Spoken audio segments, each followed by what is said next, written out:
What's up, YouTube people? It is I, the Grateful Recovering Addict, bringing to you another segment of Hypodermically Speaking, Confessions of a Spoon Cooker, Partner Recovery. This video I want to get into conspiracy and addictions. Excuse me, I just woke up. It's Monday. I slept with the window open. I'm over here in Jersey. We're feeling the outskirts of that hurricane, Ian, whatever. So it's been nonstop rain, wind, and cold up this way. And I fell asleep last night doing a little computer work, and I left the window open. So I woke up, it's freezing, well, near freezing. So I had to throw on the hoodie and the North Face skull cap, right? I had to go downstairs, make a little coffee. You know what I'm saying? Just to get myself moving. It's good coffee. So addiction, conspiracy and addiction, right?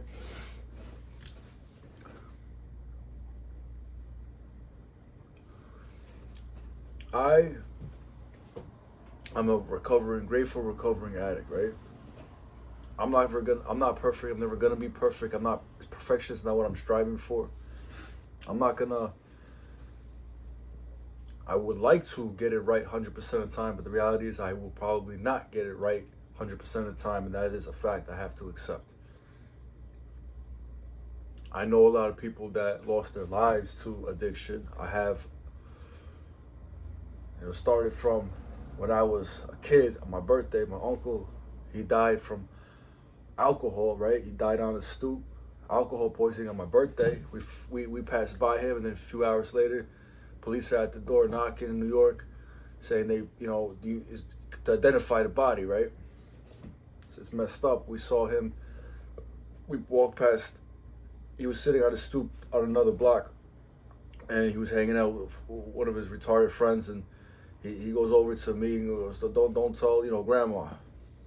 That image will always stay with me, right? I lost early on, like that was probably my 12th or 13th birthday. I think I was just started high school.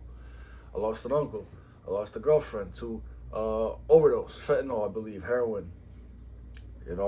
They gave me the call while I was in court for my second DUI. I pick up the phone. It's like, "Is this so and so?" I go, "Yeah." They're like, "They found her. She's like dead." And what am I supposed to do? Like, how are you supposed to process something like this? And I'm still processing a lot from what happened before today. Like in general, now that I'm not out there using.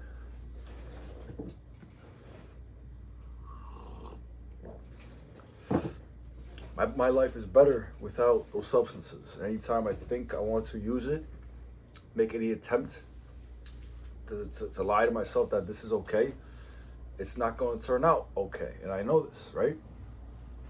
I lost my uncle, I lost my girlfriend, I lost numerous other friends as a result of direct exposure or indirect, such as the drugs just destroyed their brain and life so much that things happened to them. Maybe they took their own life and they weren't in the right state of mind.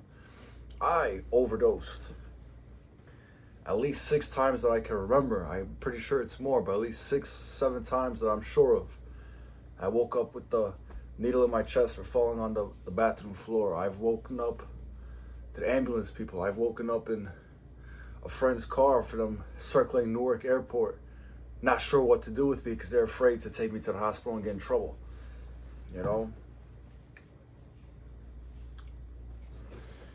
This stuff is no joke. It's the fentanyl and the carfentanil and all that stuff that's synthetic. That stuff is no joke because you don't know what you're getting. You don't know who made this stuff, and you don't know how much or what exactly they're using. And for example, even in down Philly, Kensington area, that area, I'm sure you've seen the YouTube videos where they put in the xylazine and that stuff. That they're turning that stuff, that whatever it is in that little baggie that you're about to put in your arm, your body, it's gonna be that Russian shit, the crocodile. you're turning into that crocodile, because that's turning your skin into it's destroying you from the inside. It's eating whatever it's eating you up inside until it comes out outside to the surface. It's a conspiracy, right? It's a conspiracy where, look at it like this. I'm just one person, right? What can I do? But I'm just one person, and I managed to stay in a detox long enough to make it to rehab, long enough to make it to a halfway house, long enough to make it through that to end up in a sober house, and still in this sober house. That's just me, right? I knew back in 2019 when I went into detox,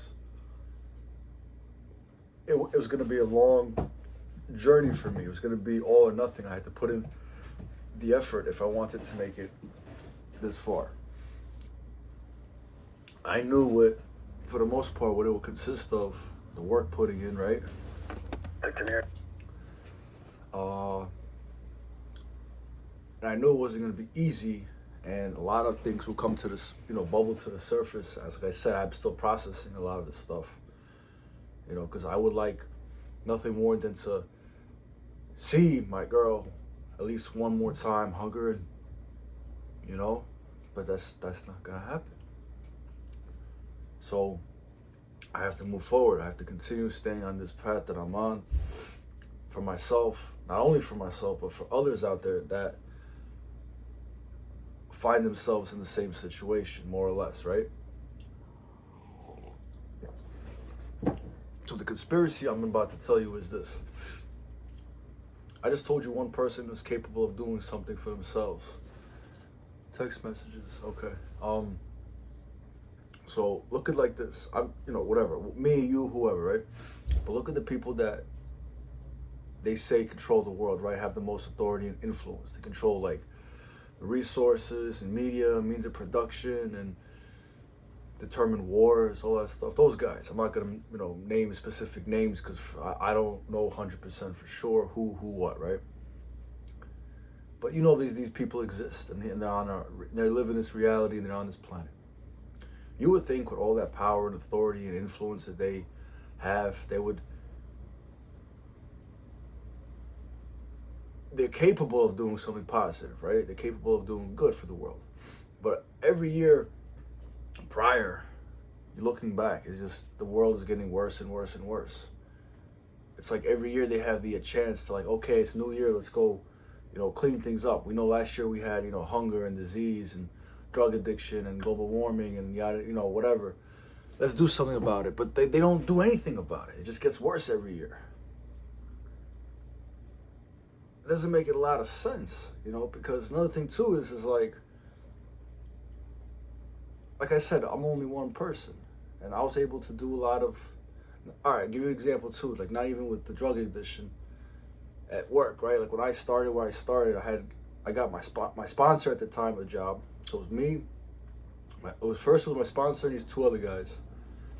And then later, he came by the sober house and says, how come you need a job? There's a whole thing, but I ended up getting the job too over there. And in little to no time, I ended up pretty much become leveled up to a foreman and running the show. I got my own crew, my own shift, and I'm doing what I'm doing. But I didn't get there just by luck or chance. It's just I put in the work. I showed that I can learn what you're showing me, apply it, and then show others, and then do it day after day, and then make the business grow. And then the business went from this to being bought by another company, to being bought by another company, only to be, introducing more stuff and vamping and the infrastructure. They put more money into the infrastructure. So I've seen the company grow.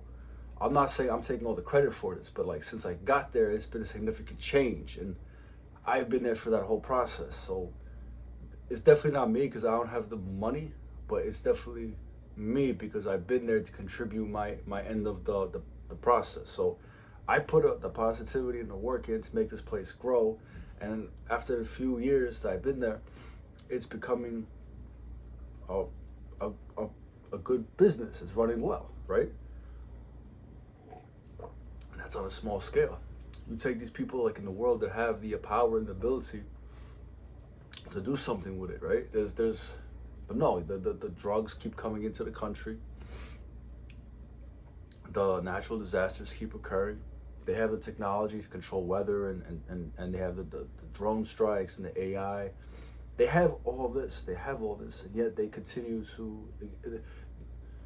These things exist in our world, and bad things continue to happen.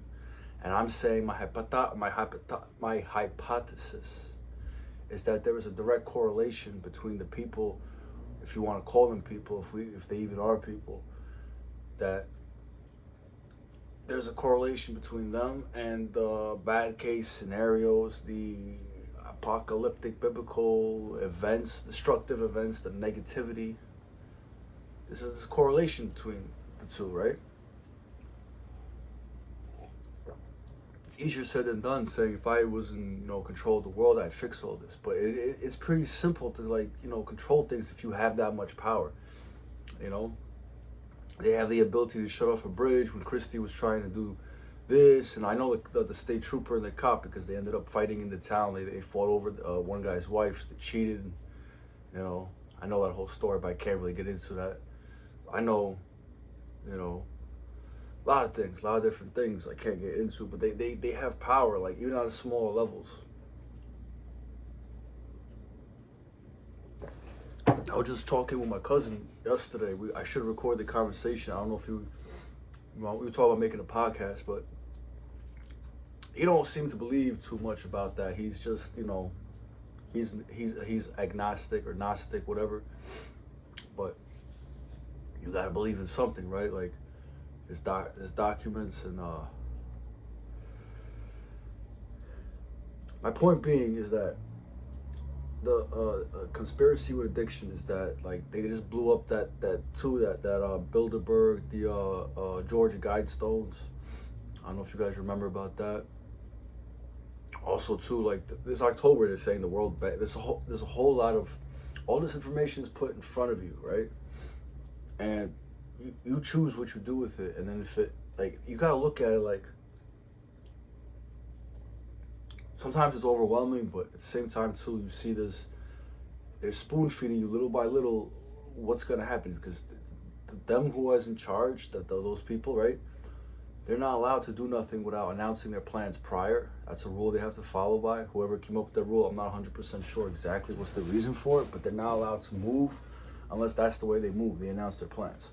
So they're gonna spoon feed you, the rest of us, what's going to be going on, what's going to be happening down the line, either through Hollywood movies, through commercials, advertisements, the news, through books, whatever way they can get out there.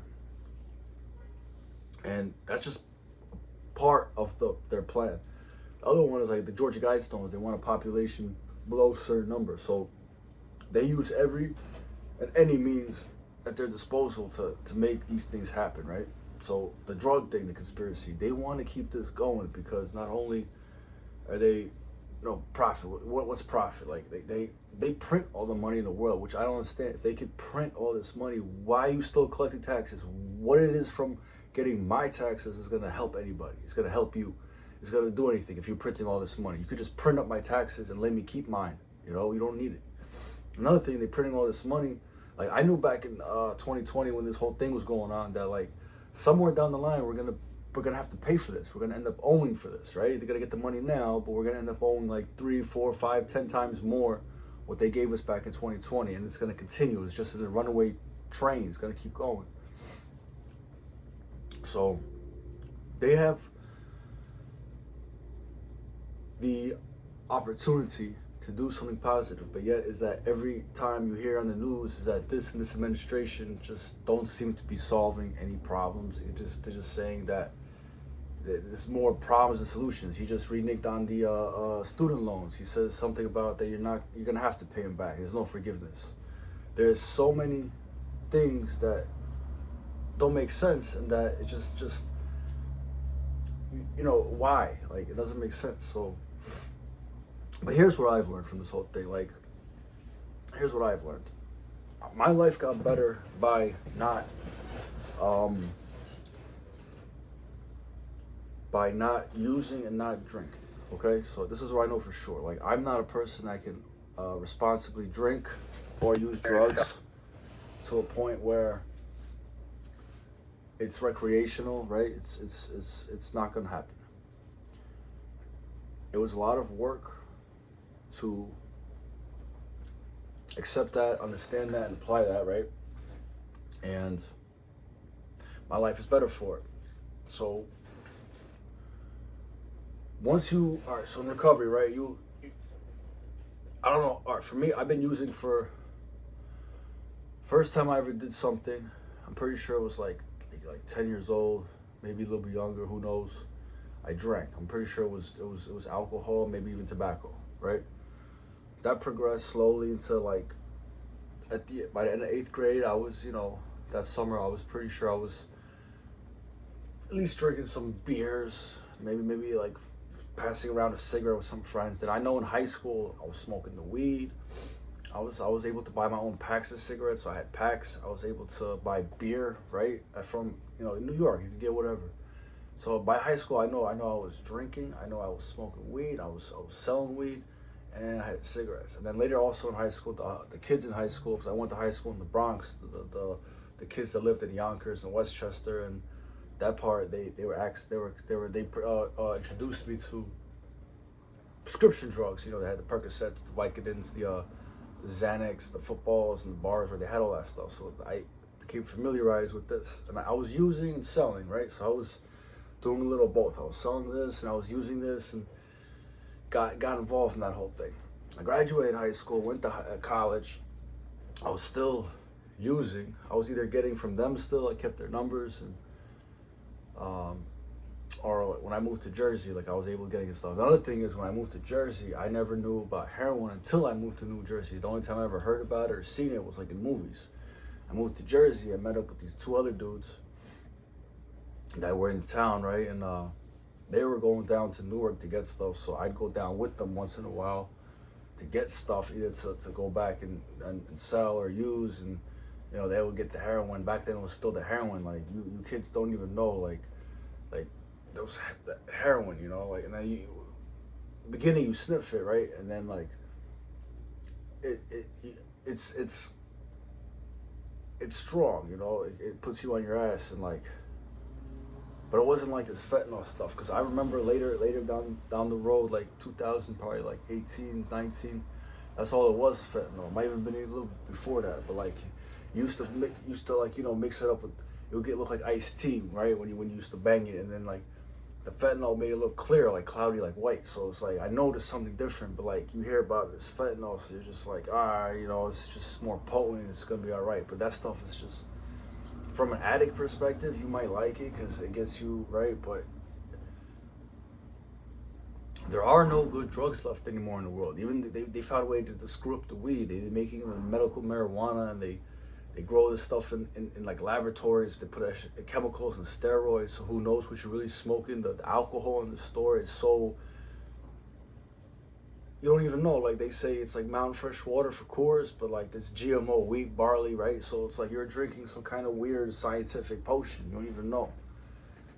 And it's just messed up. Like get back to the conspiracy. It's like the world is like the food. Bill Gates wants us to eat his weird corn, right? He wants to create Play-Doh, synthetic food for us to replace food that he said that they're saying that we're not going to be able to supply. But why if you've come across a problem like that, like there's not enough food for the population of the world, it's like you have to make a move by creating synthetic food and Play-Doh food. That's not really an acceptable solution. Like that doesn't make a whole lot of sense from one person like him to go do it and profit from that, all that stuff, and then feed us poison. Who knows what's going to do to the people, and then children, right? That I don't understand, like how someone allows someone to do this unless they part of that whole hamster wheel. They want to see where that goes. They want to see that devastation. It doesn't, you know what I mean? It doesn't. That's what I'm telling you. It's some kind of conspiracy, and like you follow the money, you see where the buck stops, if it stops at all, how far it goes around or it keeps going, right? It doesn't make sense either, because these people print the money. The people at the top print the money, or they actually don't even have need for money because they have all the power. So to them, it's just, they have it all set up. And then the people below, all the way at the bottom, they give them like, at least some kind of like welfare, social, housing Section 8. So at least they have housing, they have health insurance of some kind, they get like food stamps. So at least they have their bare necessities, right? The bare essentials. So at least they have something, so they don't rise up and revolt. But these people are limited, right? I was on food stamps once when I got to this house. I applied for emergency funding because I had no idea what was gonna happen, and they cut me off right away. Right, I wasn't working, but they gave me, I think, like $200 for 1 month, and that was it. So I don't. That $200 did help. I was able to go to the Aldi's and the Stop and Shop and get good enough, but like, it's just crazy. It's just, I'm thinking about it. It's just crazy because like I did everything I had to do to get it, and like I needed it, and then they cut me off. I knew a few other guys in this house that needed it, got it, and then they cut them off. And then there's people that continue to get it, and I know they're out there selling drugs and other stuff, and they just keep getting it. It's like free money, right? Doesn't make any sense. Like, I'm not gonna judge nobody. I did a lot of questionable, and I made. Do you know what landed me here? Bad decisions and poor choices, right? Stuff that I could have easily thought through and made a different decision. But I didn't. I did a lot of dumb things, and I regret that I'm never gonna be able to right? But the only thing I could do now at this point is just salvage the rest of what I have in my life and try tell people like the message, like let people know, like listen, like don't turn out exactly like I'm turning out, because you have the opportunity to be better. Like I could tell you from my perspective, my experience, and let you know like you don't want this. Like if you have another way to go about it, do the other way. Choose make the better choice, right? That's what I need to tell the children today, right? Like you're growing up in a time where like your time you're growing up is different than my time and my parents' time and their parents' time. We have less distractions when we was kids. Like there was no internet. Like if you had a computer at your house at the time, you would be using that for school. So you wasn't even really that interested going on the computer. You had to use that to like the Encarta, or they had some kind of like CD you pop in where you had to do to do a book report. Like we had to do book reports, and like even before that we had to go to the library. I would have to go to the library. I had to go find the book, look at the index, look at the books available, and then get all those books and look through all those books to write a 2-3 page paper. I had to like borrow 10 books to do a 3-4 page paper for school, right? And whatever. But there was less distractions back then because there was more positive things to keep us occupied. You had more schoolwork, right? At least for me. I don't know about the rest of the kids, because I remember too, growing up, there was gangs, and there was there was the Low Life, Steve Seps, and there was a bunch of like other gangs in my neighborhood where like if you didn't, I didn't know, you could tell they didn't take school serious. They were out there like they was out there, and they was doing the street life stuff. Like I was going to school. And then I was a troublemaker. I'll be going out breaking bottles and windows and setting off fireworks and shooting CO2 BB guns and shoplifting. That's like as far as my extent went. I wasn't out there like shooting and hitting little kids with strays, and I wasn't out there, like, nah. But see, like, doesn't matter. What the point I'm saying is that the kids today, right? The kids today, you have so much to distract you with. You got social media, that's a big one, right? And your image of yourself, because of this stuff, it's real time, quickly makes its way around. It don't give you a chance to think for yourself. Like I got picked on in school. I got bullied. I had the glasses. I didn't have all the nice clothes. So like people would say stuff, and like at the time you let it bother you a little bit, but then I'm not saying like you don't want to turn out like me. So listen to what I'm telling you. It's like, don't concern yourself with stuff like that. With that, the image of yourself is you. Like who you want to be. As long as you stay true to yourself and you know what you're doing, whatever anybody else thinks or says doesn't matter. Like it will be convenient if anytime somebody says something that to disrespect you, you could knock them out, beat the living piss out of them. But that's not the world we live in. We don't solve with violence.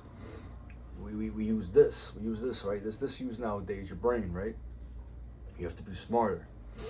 You have to stay positive, be creative, and anytime they put up a roadblock, you have to either find an alternate route or just go through it. But you have to do it in a smart way. You can't, lose your cool, get all emotional and sensitive, and go resort to some, it's gonna get you jammed up, right? And you can't go cop out, tune out, and like on drugs. You can't just, I'm gonna fade away, get high, and not have to like get numb and not process any of this stuff, because that's what I did, later on, right? Slowly but surely. Don't call me Shirley. So the kids today, right? Whatever grade you're in, if you're able to pick up your tablet, your phone, and you come across this video, all what I want to say basically is you have a choice. You have an opportunity in your life to be the best version of yourself that you can be. And to get there, it's not going to happen overnight. No one's going to be able to do it for you except you. You have to put in the work. Excuse me. You have to ask yourself, right? You find out what it is that you want your purpose to be, what you want to be about. You want to be a doctor, you want to be a firefighter, you want to be an astronaut, you want to be a cop, you want to be a business person.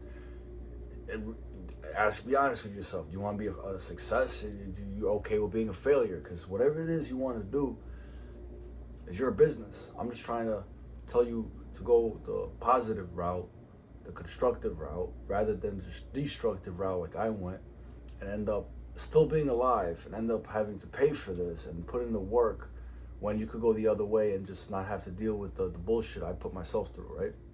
So think about that. So in this video, if you're gonna get anything from this video, I talked about addiction, talked about conspiracy, talked about positivity.